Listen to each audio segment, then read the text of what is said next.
বাড়ির দরজার ঘাস গরু খায় না, আর মক্কার লোকে হজ পায় না। আমাদের ক্ষেত্রেও ঠিক তাই হয়েছে। ভোলার এই চরকুকরি মুকরিতে দেশের বিভিন্ন প্রান্ত থেকে পর্যটকরা আসে, অথচ আমরা যারা ভোলার স্থানীয় তারা আজ যাব কাল যাব করতে করতে আর যাওয়া হয় না। তাই এবার ঈদের ছুটিতে সিদ্ধান্ত নিলাম যাবই, কিন্তু এবার এমন একটা অভিজ্ঞতা হবে যা স্বপ্নেও কল্পনা করিনি। আনন্দ, মজা আর উপভোগ শেষে কোনো রকমে প্রাণ নিয়ে ফিরে আসতে পেরেছি। আজ আপনাদেরকে সেই গল্পই বলবো। আমাদের এই সফরে সাথে ছিলেন আমাদের সাইফুল ভাই, সাইফুল ভাবি, তাদের 8 মাসের কন্যা সাফিরা, ইলহামের মা আমাদের ইলহাম। কুকরিমুকরি ভ্রমণের সবচেয়ে ভালো সময় শীতকাল, জানুয়ারি থেকে মার্চ। আমরা গিয়েছিলাম মার্চের 24 তারিখে। যেহেতু নদীপথে যেতে হয়, তাই ঝড় বৃষ্টিহীন একটি দিন বেছে নিতে পারলে খুবই ভালো হয়। ইলহামের নানা বাড়ি চরপেশন উপজেলার আবদুল্লাপুর ইউনিয়নের ভক্তিরহাট নামক জায়গায়। আমরা ইলহামের নানা বাড়ি থেকে চরকুকরিমুকরির উদ্দেশ্যে রওনা দিচ্ছি। প্রথম গন্তব্য কচ্ছপিয়া ঘাট। দেশের যে কোনো প্রান্ত থেকেই চরকুকরিমুকরি আসার সবচেয়ে সহজ উপায় সবার আগে এই কচ্ছপিয়া ঘাটে আসা। আমাদের জন্য অটোরিকশায় প্রায় 12 কিলোমিটার পথ, সময় লাগে প্রায় 30 মিনিট, ভাড়া 250 টাকা। এই ঘাট থেকেই আমাদের মূল যাত্রা শুরু। এই ঘাট থেকে চরকুকরিমুকরি দ্বীপের উদ্দেশ্যে নিয়মিত বিরতিতে ছোট লঞ্চ, ইঞ্জিন চালিত নৌকা ও স্পিড বোট ছেড়ে যায়। আপনারা যারা নিজস্ব মোটরসাইকেলে অথবা গাড়ি নিয়ে আসবেন তাদের জন্য রয়েছে পাশের এই মাদ্রাসাটিতে পার্কিং এর ব্যবস্থা। চরকুকরিমুকরি দ্বীপে দেখার মতো মূলত দুটি স্পট রয়েছে, একটি ম্যানগ্রোভ বন, অপরটি নারিকেল বাগান বিচ। আপনি যদি চান প্রথমে নারিকেল বাগান বিচে যাবেন, তাহলে কচ্ছপিয়া ঘাট থেকে সরাসরি ইঞ্জিন চালিত নৌকা বা স্পিড বোটে যেতে পারবেন। নদী পথে দূরত্ব 15 কিলোমিটারের মতো। ইঞ্জিন চালিত নৌকায় ভাড়া পড়বে জনপ্রতি 200 থেকে 300 টাকা। চাইলে রিজার্ভ করে নিতে পারেন, খরচ পড়বে 800 থেকে 1500 টাকা। স্পিড বোটে ভাড়া জনপ্রতি 250 থেকে 300 টাকা, আর রিজার্ভ নিতে হলে গুনতে হবে 1500 থেকে 2000 টাকা। আমরা আগে যাব চরকুকরিমুকরি ঘাটে, তারপর সেখান দিয়ে যাব নারিকেল বাগানে। কচ্ছপিয়া ঘাট থেকে চরকুকরিমুকরি লঞ্চ ঘাটের দূরত্ব নদীপথে প্রায় 12 কিলোমিটারের মতো। জনপ্রতি ভাড়া লাগে 70 টাকা। লঞ্চে গেলে সময় লাগে 1 ঘন্টার একটু বেশি, আর স্পিড বোটে 15 থেকে 20 মিনিট। আমাদের এই লঞ্চটির নাম মেসার্স সবুজ এন্টারপ্রাইজ। এই লঞ্চটি পর্যটকদের পাশাপাশি বিভিন্ন ধরনের নিত্য প্রয়োজনীয় জিনিসপত্র নিয়ে যাচ্ছে। লঞ্চ ছেড়ে দেওয়ার পরেই সাইফুল ভাই টাইটানিক স্টাইলে তার কন্যা ও কন্যার মা সহ পোজ দিতে ব্যস্ত হয়ে গেল, আর এই ফাঁকে আমি একটু প্রাকৃতিক দৃশ্য দেখে নিচ্ছি। সুযোগ পেয়ে আমিও ইলহামকে কোলে তুলে 2-1টা ছবি তোলার চেষ্টা করছি, কিন্তু ছবি তোলার চাইতে ইলহামের বেশি মনোযোগ প্রাকৃতিক দৃশ্য উপভোগ করায়। আমরা একটু পরেই খাল ছেড়ে নদীর কাছাকাছি চলে আসলাম। আমাদের চোখে পড়লো সারি সারি মহিষ, আর প্রতিটি মহিষের গায়ে বসে আছে এক একটা বক। অসাধারণ এক দৃশ্য। নদী পার হয়ে আমরা ম্যানগ্রোভ বনের ভিতর ঢুকে গেলাম। 1989 সালের 14 মে বন বিভাগের তত্ত্বাবধানে প্রায় 3,60,000 একর জমিতে সংরক্ষিত শ্বাসমূলীয় ম্যানগ্রোভ জাতীয় বৃক্ষের বনায়ন শুরু হয়। এই বনভূমিতে স্থান পেয়েছে সুন্দরী, গেওয়া, পশুর, কেওড়া, নারিকেল, বাঁশ ও বেত। বর্তমানে চরকুকরিমুকরি চরে বনের পরিমাণ 8,565 হেক্টর, যার মধ্যে 217 হেক্টর জমি বন্যপ্রাণীর অভয়াশ্রম এবং 4,810 হেক্টর জমি রয়েছে বসতি ও কৃষির জন্য। এরপর আমরা একটু চেষ্টা করে উঠে গেলাম লঞ্চের ছাদে। যদিও লঞ্চের ছাদে ওঠা নিষিদ্ধ, কিন্তু এই নিষেধ শুনলে তো আর প্রাকৃতিক সৌন্দর্য উপভোগ করা হবে না। ছাদে উঠে একদম প্রাকৃতিক সৌন্দর্য উপভোগ করতে শুরু করলাম। লঞ্চে যত পর্যটক আছেন সবাই সামনে এসে প্রাকৃতিক সৌন্দর্য উপভোগ করছেন, আর যারা নিয়মিত যাত্রী তারা ভেতরে বসে আছেন। খালের দুই পাশে রয়েছে চমৎকার গোলপাতা। জানেন কিনা, আমি মাত্র কয়েকদিন আগে জেনেছি নীল নদের পানি যেমন নীল নয়, তেমনি গোলপাতাও গোল নয়। গোলপাতা আসলে লম্বা। চরকুকরিমুকরি অভয়াশ্রমে প্রাণীদের মধ্যে রয়েছে চিত্রা হরিণ, বানর, শিয়াল, উদবিড়াল, বন্য মহিষ, গরু, বনমোরগ ও বনবিড়াল জাতীয় প্রাণী। অনেকক্ষণ ছাদে ছিলাম। এবার আমি ছাদ থেকে নিচে চলে যাব সামনের কিছু দৃশ্য দেখার জন্য।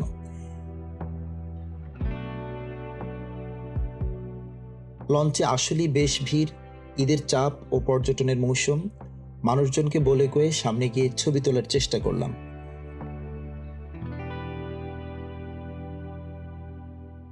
একটু ধাক্কাধাক্কি করে সামনে এগিয়ে গিয়ে ছবি তোলার চেষ্টা করলাম।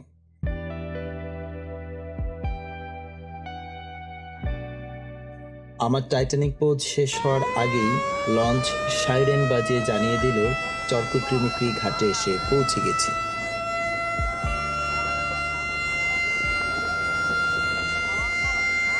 প্রায় 1 ঘন্টার যাত্রা শেষে পৌঁছে গেলাম কুকরিমুকরি ঘাটে, কিন্তু এখানেই শেষ না, সামনে আরো পথ বাকি। ঘাটে এসে দেখলাম রিক্সা, অটো কিছুই নেই।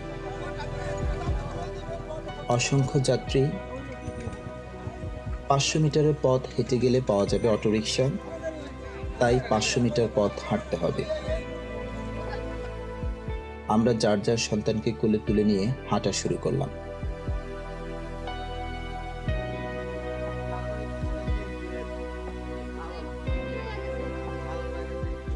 এরপর দোকানে গিয়ে আমরা একটু হালকা চা নাস্তা করলাম।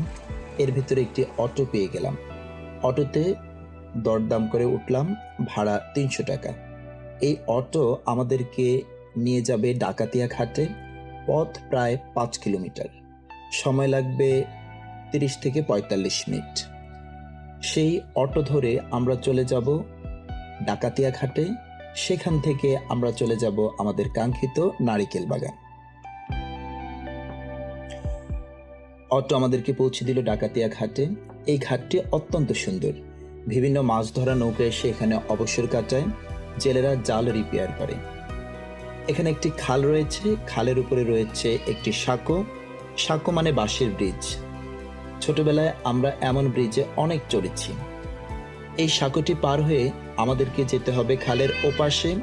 আমাদের ছোটবেলায় সাঁকো পারাপারের অভ্যাস থাকলেও আমাদের গ্রুপে যে নারী সদস্যরা রয়েছে তাদের সাঁকো পারাপারের খুব একটা অভ্যাস নেই। তারপরেও সাহস করে ওনারা সাঁকো পার হওয়া শুরু করলেন।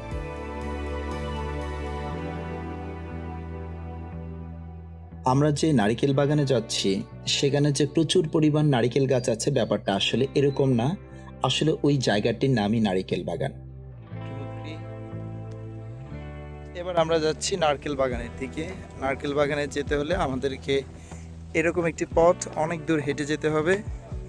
আমরা হাঁটার জন্য রেডি।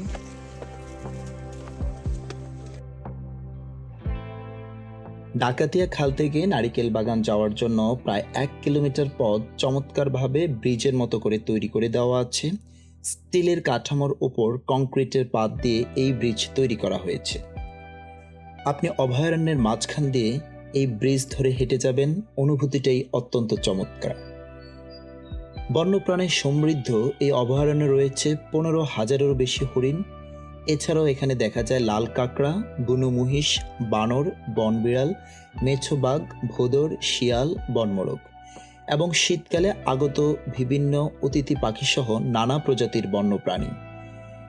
এসব কারণে চরকুকরিমুকরি বন্যপ্রাণী অভয়ারণ্য বাংলাদেশের অন্যতম গুরুত্বপূর্ণ প্রাকৃতিক জীববৈচিত্র্যের আশ্রয়স্থল হিসেবে বিবেচিত হয়।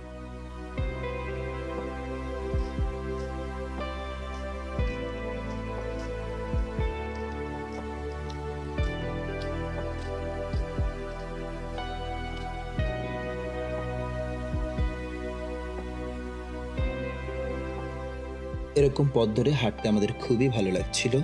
এই পথটি প্রায় 1.25 কিলোমিটার। হাঁটতে সময় লেগেছিল 10 মিনিটের মতো।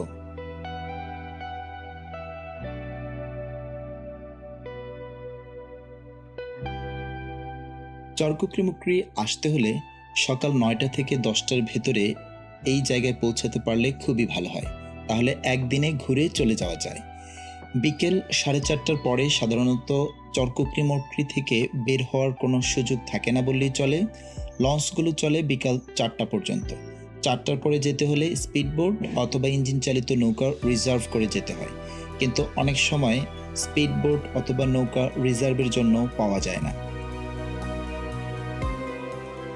সবচেয়ে ভালো হয় রাতের বেলা তাঁবুতে ক্যাম্প করে থাকতে পারলে। এখানে অনেক পর্যটক রাতে তাঁবুতে ক্যাম্প করে থাকেন এবং এর অনুভূতিটাই অসাধারণ। আমরা যখন এখানে এসে পৌঁছেছি তখন ঘড়ির কাঁটায় দুপুর 3:25। তখন বেশিরভাগ পর্যটকই নারিকেল বাগান ছেড়ে চলে যাচ্ছিলেন। এই অংশটির নাম ওয়াচ টাওয়ার বোট ঘাট। এখানে এসে কোনোভাবেই মনে হচ্ছিল না আমরা বাংলাদেশে আছি। সবুজ ম্যানগ্রোভ বন, নীল আকাশ, চমৎকার রৌদ্রোজ্জ্বল আবহাওয়া, সবকিছু মিলিয়ে এত ভালো লাগছিল যে তা আসলে ভাষায় প্রকাশ করা যাচ্ছে না। সবচেয়ে ভালো লেগেছে এখানে পর্যটকদের জন্য প্রয়োজনীয় খাবার পানির জন্য টিউবওয়েল আছে, ওয়াশরুমের ব্যবস্থাও ছিল, পাশে ছিল একটি ওয়াচ টাওয়ার। কিন্তু দুর্ভাগ্যজনকভাবে আমরা টাওয়ারটি বন্ধ পাই, ফলে ওয়াচ টাওয়ারে ওঠা হলো না।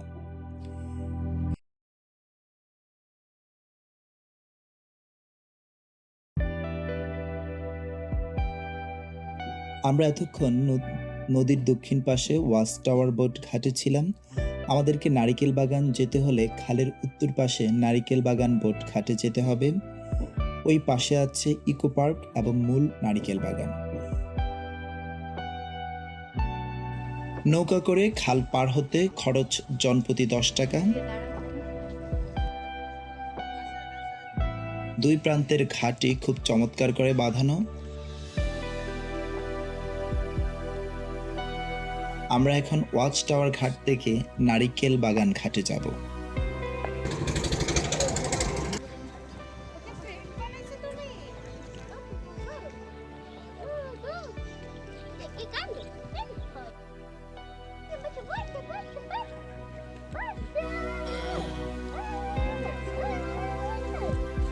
আমরা ঘাট থেকে নেমে ইকো ফরেস্টে হাঁটতে শুরু করলাম।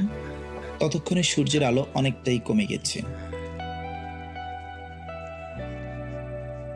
ইলহাম ও বাবার কোলে থাকবে না, সে হাঁটা শুরু করলো।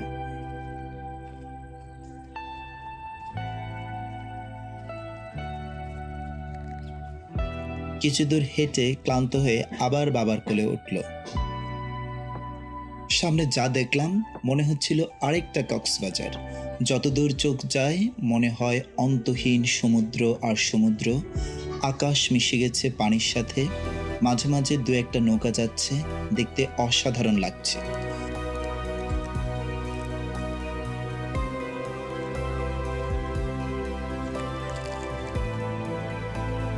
স্থানীয়রা এই জায়গাটিকে বালুর ধুম নামে চেনে।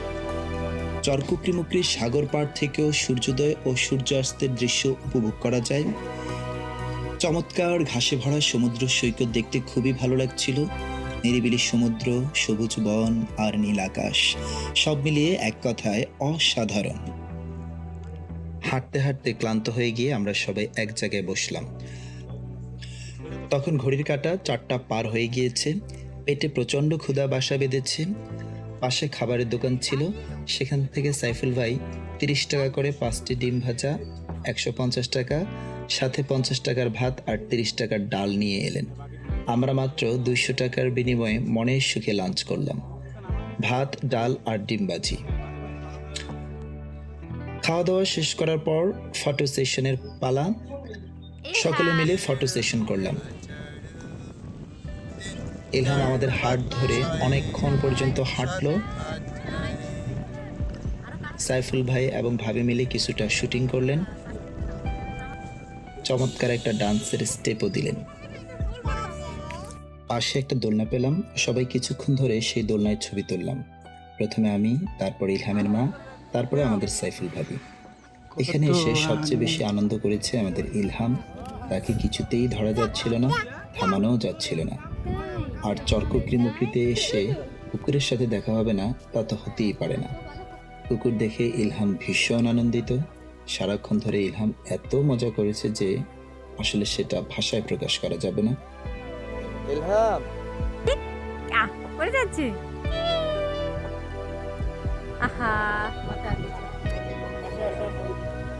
আহা, কি হলো এটা? এটা পড়ে যাচ্ছিল আম্মু।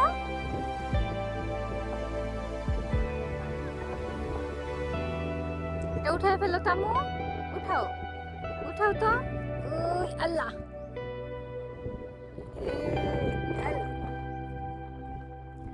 ইলহাম। তাই তাই তাই। ছোটরা আনন্দ করেছে, বড়রা বাদ যাবে কেন? আমরাও খুঁজে খুঁজে বিভিন্ন স্থানে ছবি তুলতে শুরু করলাম।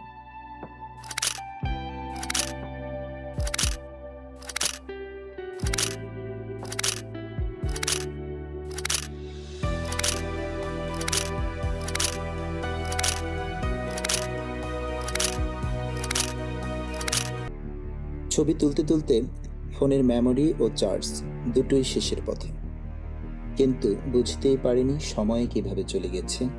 সন্ধ্যা হয়ে গেছে আর সব নৌকা বন্ধ। চারদিকে অন্ধকার নামছে, কোনো নৌকা যেতে রাজি না। আটকা পড়ে গেলাম এই চমৎকার দ্বীপে। সময় তখন সন্ধ্যা 6টার কাছাকাছি। আসলে সন্ধ্যার ঘন্টা দুয়েক আগেই চরকুকরিমুখী দ্বীপ থেকে বের হওয়ার অ্যাভেলেবল সব কয়টি অপশন বন্ধ হয়ে যায়। আমরা ঘুরতে ঘুরতে কখন যে এত সময় হয়ে গেছে টের পাইনি। সন্ধ্যায় যখন ঘাটে আসলাম তখন কোনো নৌকাই আমাদেরকে আর নিতে যাচ্ছে না। অবশেষে একজন মাঝি পাওয়া গেল। তিনি ভাড়া চাইলেন 2500 টাকা। দিনের বেলায় যেখানে জনপ্রতি 100-200 টাকায় পাওয়া যায়, এখন সেটা বেড়ে 5 গুণ। আমরা তাকে অনেক কষ্টে 1600 টাকায় রাজি করালাম, কিন্তু তিনি ইঞ্জিন স্টার্ট করতে পারছেন না, ইঞ্জিনে হাওয়া ধরেছে। এইদিকে সন্ধ্যা গড়িয়ে রাত হয়ে যাচ্ছে, তার কাছে কোনো আলোর ব্যবস্থা নেই। কিন্তু তিনি যেহেতু এই পথে অভিজ্ঞ, রাতের বেলা চালাতে তার সমস্যা হবে না। আমরা চাইলে রাতে কুকরিতে থেকে যেতে পারতাম, কিন্তু সাথে ছোটবাবু থাকায় চলে আসাতেই প্রাধান্য দিলাম। কয়েকবার চেষ্টার পর নৌকা স্টার্ট হলো। মাঝি বললেন তার যাওয়ার কোনো ইচ্ছে ছিল না। আমরা যেহেতু বিপদে পড়েছি, তিনি আমাদের এই বিপদ থেকে উদ্ধারের জন্যই যাচ্ছেন। ইঞ্জিন চালিত নৌকায় 15 কিলোমিটারের পথ তাকে চালাতে হবে। সময় লাগবে প্রায় 2 ঘন্টার মতো। যাই হোক, আল্লাহর উপর ভরসা করে যাত্রা শুরু করলাম। সন্ধ্যার আবছা আলোতে মিনিট 10 নৌকা চলল। এরপর নৌকা প্রবেশ করলো এক সরু খালের ভেতর। তখন ভাটা চলছিল, দুই পাশে বন, ভীষণ অন্ধকার। এর ভিতরে খালের মাঝখান দিয়ে আমাদের নৌকা চলছে। আমাদের মোবাইল ফোনে তখন কোনো নেটওয়ার্ক পাচ্ছিল না। নৌকার ইঞ্জিনের শব্দে আমরা আশপাশের কোনো শব্দ শুনতে পাচ্ছিলাম না। নেটওয়ার্ক না থাকায় জিপিএস এর মাধ্যমেও দেখতে পাচ্ছিলাম না আমরা কোথায় আছি। নৌকা চলছে তো চলছেই, মনে হচ্ছে কোনো এক অন্তহীন যাত্রার যাত্রী আমরা এই 5 জন। কোনো কারণে যদি নৌকাটা এখানে বন্ধ হয়ে যায়, আমাদের কি অবস্থা হবে? এটা ভাবতেই গা শিউরে উঠল। এই ভীষণ ভীতিকর অবস্থায়ও অন্ধকারে গাছের উপর জোনাকিদের মেলা দেখে ভীষণ ভালো লাগলো। প্রতিটা গাছে কম করে হলেও যেন 1000 খানেক জোনাকি। চারদিকে অন্ধকার, নেটওয়ার্ক নেই, সামনে কি আছে জানা নেই, শুধু ইঞ্জিনের শব্দ আর আমাদের বুকের ধুকধুকানি। জোনাকি দেখতে দেখতে হঠাৎ বিপরীত থেকে দেখলাম একটি নৌকা আসছে। অন্ধকারে আমরা তাদেরকে দেখতে পাইনি, সম্ভবত তারাও আমাদেরকে দেখতে পায়। এক মুহূর্তের জন্য মনে হয়েছিল এই বুঝি সব শেষ। ধাক্কা লাগতে লাগতে আল্লাহর রহমতে অল্পের জন্য বেঁচে গেলাম। যাই হোক, এরপরে খাল শেষ করে নদীতে প্রবেশ করলো। আকাশ খুবই পরিচ্ছন্ন ছিল, ফলে রাতের আকাশের তারা আমরা খুব সুন্দরভাবে দেখতে পাচ্ছিলাম। আশেপাশের বিভিন্ন বাসা থেকে বাতির আলো দেখছিলাম। অবাক করা বিষয় হলো, এত দূরের দ্বীপের বাড়িগুলোতেও চমৎকার বৈদ্যুতিক বাতি, কিন্তু মোবাইল ফোনে নেটওয়ার্ক তখনও পাচ্ছিলাম না। এরপরে আবার আমাদের খালে ঢুকলাম। আস্তে আস্তে কচ্ছপিয়া ঘাটে এসে পৌঁছলাম। আমাদের শরীরে প্রাণ ফিরে আসলো আর প্রাণে সাহস ফিরে আসলো। আলহামদুলিল্লাহ, অবশেষে আমরা নিরাপদে পৌঁছালাম। এই সফর আমাদের জন্য শুধু ভ্রমণ না, ছিল এক জীবন্ত অভিজ্ঞতা। যদি কখনো চরকুকরিমুকরিতে যান, অবশ্যই সময় মেনে ফিরবেন আর প্রস্তুতি নিয়ে যাবেন, কারণ এই সুন্দর জায়গা কখনো কখনো ভয়ঙ্কর হয়ে উঠতে পারে।